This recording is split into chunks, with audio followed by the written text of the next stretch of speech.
hormat bapak-bapak, ibu-ibu. Salam Pancasila. Bapak-bapak, ibu-ibu yang melihat video saya ini, tolong jangan lupa subscribe, like, dan di-share. Sifatnya gratis.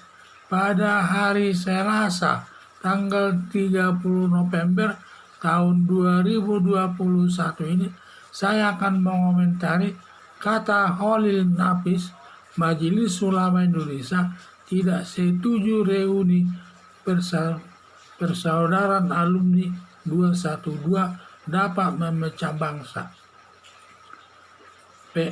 Persaudaraan alumni 212 akan melakukan reuni pada hari Kamis tanggal 2 Desember tahun 2021 di Monas atau Patung Kuda Jakarta Pusat.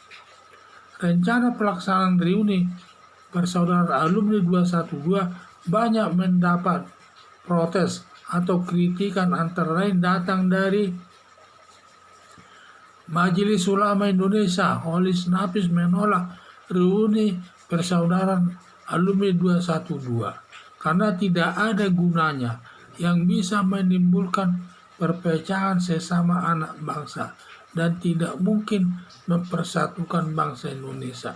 Karena reuni tersebut ada sekelompok yang senang dan ada sebagian besar rakyat Indonesia tidak senang, dan masih ada yang merasa trauma atau sakit hati dan atas penjatuhan Basuki Cahayapurnama atau Ahok dan membawa sakit hati kepada keturunannya yang selamanya kehidupan berbangsa ini tidak baik, yang bisa suatu saat menimbulkan perpecahan sesama anak bangsa.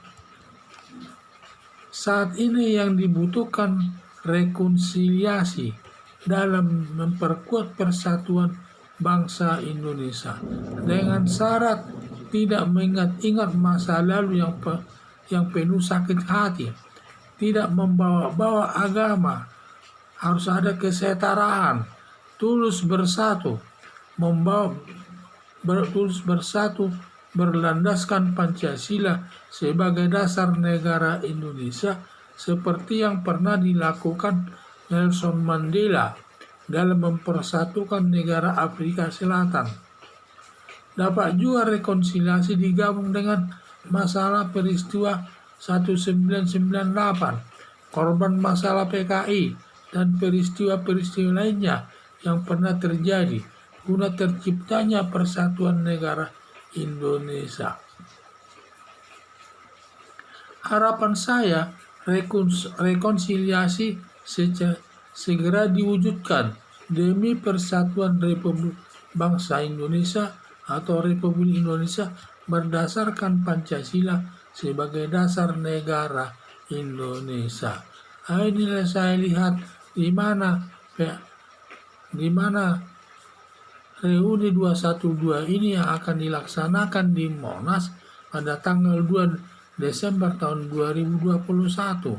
Dalam pelaksanaan reuni tersebut, di mana Majelis Ulama Indonesia tidak bisa menerima atau menolaknya, karena reuni 212 ini sifatnya membawa kegaduhan saja atau ketidakbaikan saja, dan tidak mungkin yang mungkin nanti menimbulkan perpecahan sesama anak bangsa, dan tidak mungkin yang mempersatukan bangsa Indonesia ini.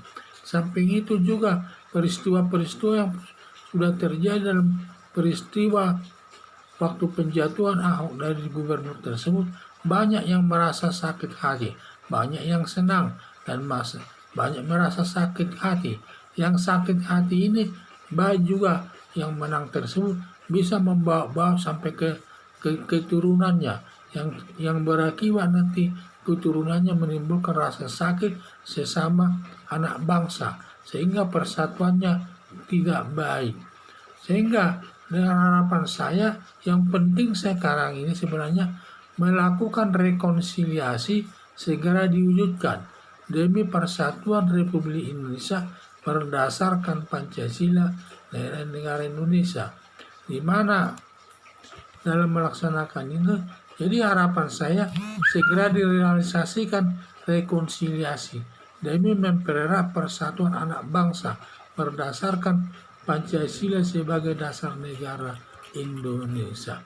Dan juga kalau kita melakukan rekonsiliasi, tidak boleh kita mengingat-ingat peristiwa masa lalu.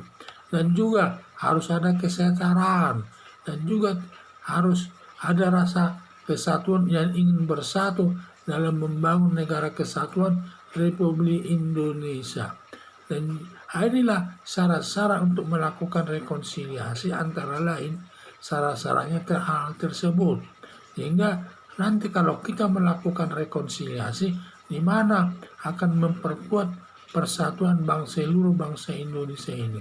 Karena bagaimanapun kalau ada rekonsiliasi, di mana sesama anak bangsa akan dapat berhubungan satu sama lain dan akan berhubungan dengan baik. Dengan demikian, dan kita bersatu menghadapi semua masalah dan semua peristiwa-peristiwa yang menyakitkan masa lalu harus dihilangkan. Jadi harapan saya rekonsiliasi agar segera diwujudkan demi persatuan Republik Indonesia berdasarkan Pancasila sebagai dasar negara Indonesia. Sekian dan terima kasih.